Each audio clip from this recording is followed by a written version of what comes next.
একটি দেশের দুটি ব্যবস্থা একটি দেশকে অনেক উপরে দ্রুত নিয়ে যায়। একটি হচ্ছে শিক্ষা ব্যবস্থা এবং অপরটি অর্থব্যবস্থা।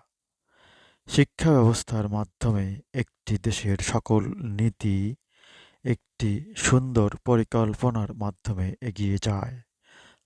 আর সকল পরিকল্পনার বাস্তবায়ন ঘটায় অর্থব্যবস্থা।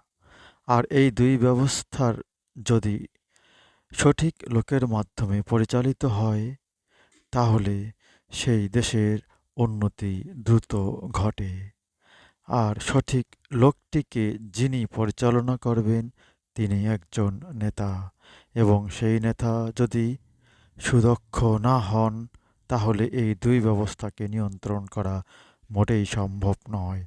আমরা ইতিপূর্বে দেখেছি জালিমরা কিভাবে অর্থব্যবস্থা এবং শিক্ষা ব্যবস্থাকে ধ্বংস করে লুটপাট করে দেশের বাইরে চলে গিয়েছে।